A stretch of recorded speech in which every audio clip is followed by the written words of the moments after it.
क्योंकि ये हम नहीं कहते हैं कि सुधार की आवश्यकता नहीं है।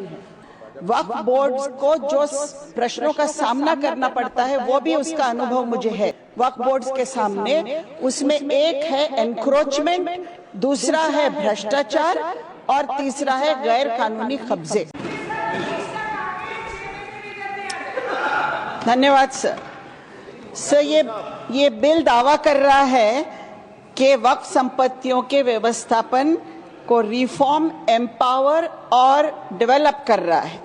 ये बात ऊपर से तो बहुत सही लगती है, परंतु काश ये सही होता, ऐसा ही होता सर, क्योंकि ये हम नहीं कहते हैं कि सुधार की आवश्यकता नहीं है। सुधार की आवश्यकता है, बेहद आवश्यकता है। मैं महाराष्ट्र में औकाफ की मंत्री भी रह चुकी हूँ, आज वक्फ बोर्ड के मेंबर करके भी 4 वर्षों से काम कर रही हूँ। अपने अनुभव से कहती हूँ कि सुधार की आवश्यकता है, लेकिन सर इन सुधारों के लिए, जिसके लिए मैं 4 वर्षों से प्रयत्नशील हूँ, वक्फ बोर्ड को जो प्रश्नों का सामना करना पड़ता है वो भी उसका अनुभव मुझे है। और सबसे बड़े प्रश्न जो 3 है वक्फ बोर्ड्स के सामने, उसमें एक है एनक्रोचमेंट, दूसरा है भ्रष्टाचार और तीसरा है गैर कानूनी कब्जे। सर इनसे निपटने के लिए वक्फ बोर्ड्स को सरकार की सहायता की आवश्यकता थी और है, परंतु बात नियत की है सर। अगर सरकार की रिफॉर्म्स की नियत होती, तो इस बिल में वक्फ बोर्ड्स को एम्पावर करने का प्रयास होता। वक्फ बोर्ड्स को गवर्नमेंट के पेट्रोनाइजेशन की आवश्यकता थी और है, मजबूतीकरण की आवश्यकता थी और है सर। रिफॉर्म का एजेंडा होता तो एनक्रोचमेंट्स हटाने में मदद की बात होती। इसके लिए इस बिल में कठोर से कठोर प्रावधान लाए जाते, जो नहीं है। रिफॉर्म का एजेंडा होता तो सर्वेज में सर्वे कमिश्नर्स की मदद की बात होती। रिफॉर्म का एजेंडा होता तो भ्रष्टाचार पर कठोर से कठोर कार्रवाइयों के प्रावधान लाए जाते, जो नहीं है।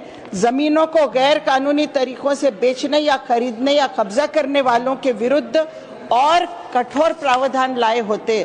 यहाँ तो पहले जिसको एक सीरियस क्राइम माना जाता था, उसे भी नॉन कॉग्निजेबल और बेलेबल बनाकर के प्रावधान लाए हैं आप। सर मुतवल्लियों से जो वक्फ बोर्ड्स को शेयर मिलता है, जिससे कब्रस्तानों के, मस्जिदों के काम होते हैं, वो शेयर को भी आपने कम कर दिया है, 7% से 5% पे ला लिया है, क्योंकि वक्फ बोर्ड की और तो कोई इनकम नहीं होती है जिसकी आप बात कर रहे हैं। वो इनकम तो कमर्शियल एक्टिविटी से ही होगी।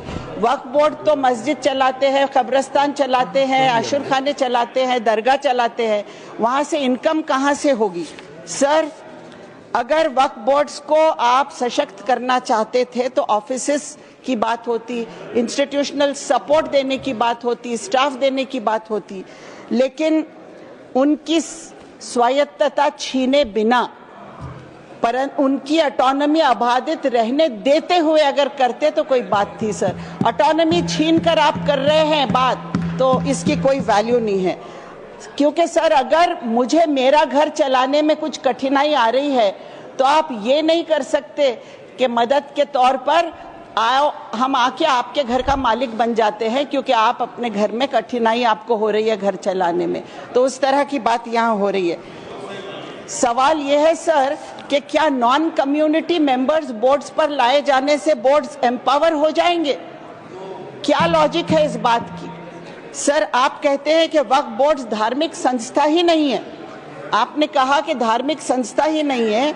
मस्जिदों का, दरगाहों का, कब्रस्तानों का, आशुर खानों का व्यवस्थापन करने वाले धार्मिक संस्था नहीं है। जो वक्फ बोर्ड की जमीन लोगों ने डोनेट किए हैं रिलीजियस पर्पस के लिए, वो व्यवस्थापन धार्मिक नहीं है। ये सोच भी कमाल की है सर। सर आप मुझे बोलने देंगे? एक तो आपने आखिर में मेरा नंबर लाया सर, और आप घंटी बजा रहे हैं। प्लीज मुझे बोलने दीजिएगा सर, ये बात अन्यायकारक है। मैडम जहां नाम है, आप please 1 minute please 1 minute please 1 minute consider sir. जहां सूची में नाम है मैडम, मैं वही पुकार सकता हूँ। जो समय लिखा है उसका मैं पालन करता हूँ। प्लीज नाम नीचे आता गया मेरा sir. Please conclude please. Madam please seat पर बैठकर न बोले, जहां पर नाम सूची में वही मैं बुला रहा हूं, प्लीज। सर आप कंक्लूड करें, मुझे बोलने दीजिए सर, प्लीज। हाँ बोलिए, कंक्लूड करिए। वक्फ जमीनों का सबसे बड़ा एनक्रोचर कौन है, ये मैं पूछती हूँ। सच्चर कमेटी की रिपोर्ट के अनुसार वक्फ बोर्ड का सबसे बड़ा एनक्रोचर स्टेट गवर्नमेंट स्वयं है सर, और आपने एनक्रोचर को ही फैसला करने का अधिकार दे दिया है। क्या इससे न्याय मिल जाएगा धार्मिक संस्थाओं को सर?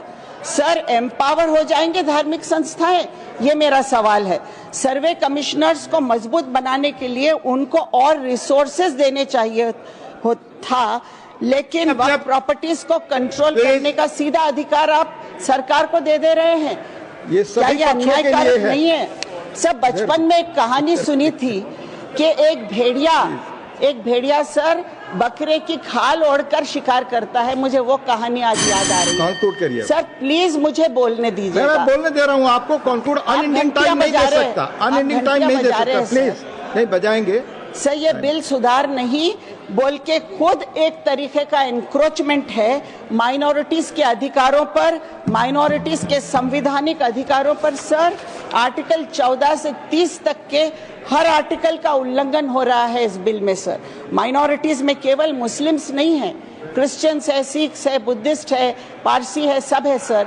आज मुस्लिम्स की बारी है, कल क्रिश्चियंस की आएगी, परसों बुद्धिस्ट की आएगी। सर मैं ये पूछना चाहती हूँ कि आप गरीब मुसलमानों के फायदे की बात कर रहे हैं, ये चर्चा हो रही है, किस तरह करोगे सर?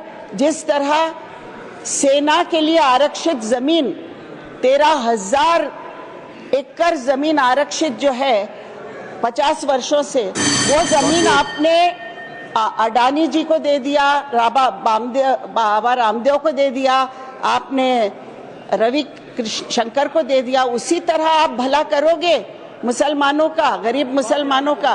किस तरह करोगे? मुसलमानों को आप क्या दोगे इसमें से?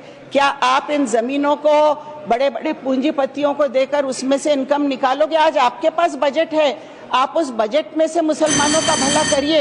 ये मेरी आपसे विनंती है सर। कंक्लूड करिए मैडम। मेरा सर प्रश्न सुधांशु त्रिवेदी ने जो यहाँ उपस्थित किया था मुद्दा कि एक कम्युनिटी आज जो है वो माफिया के साथ है, गुनहगारों के साथ है। मेरा सवाल ये है सर, उस पर कह चुके, आप कंक्लूड करिए सर, कंक्लूड करिए। मेरा सवाल है बिल्किस बानो के बलात्कारियों का साथ कौन दे रहा है आपके लिए? क्या वो फरिश्ते हैं? ये मेरा सवाल है। धन्यवाद। आखिर में मैं एक ही बात करते हुए अपनी बात विराम दूंगी सर।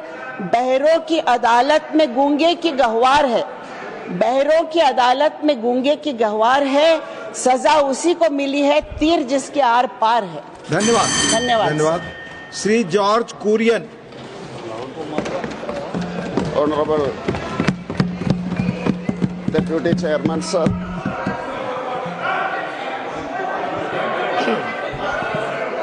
आप बात कर लो जी। हाँ Sukhendu second. Under rule 29, Rule 29,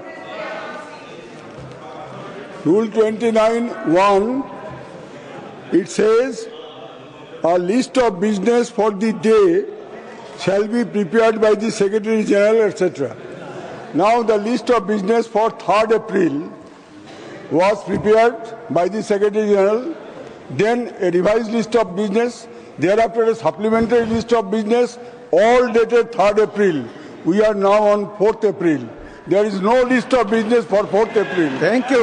There is no list for 4th April. माननीय सदस्यगण, मैंने ऑलरेडी ऑनरेबल चेयरमैन ने जो निर्देश दिया था, बीएससी में जो पढ़ा गया था, ऑलरेडी बता चुका हूं। Again I will refer a different thing. This is Rajya Sabha at work. It's very clearly mentioned. As already stated, a sitting of the House concludes at such time as the chairman may direct. Without going into detail, again I will read a quote. Sitting of the council shall conclude at such hour as the chairman may direct. I have conducted the proceedings and continuing uninterrupted till this bill is concluded. It has been made clear. Thank you. Sri Ramji Lal Suman. Now George Kurian, please. George Kurian. दो बार मैंने स्पष्ट कर दी स्थिति, 2 बार। Chairman, sir. George Kurian, I express my gratitude towards Modi ji and Kiran ji for giving this opportunity. ಹೆಚ್ಚಿನ ವಿಡಿಯೋಗಳಿಗೆ ಪ್ರತಿಧ್ವನಿ YouTube channel subscribe ಮಾಡಿ, bell icon click ಮಾಡಿ.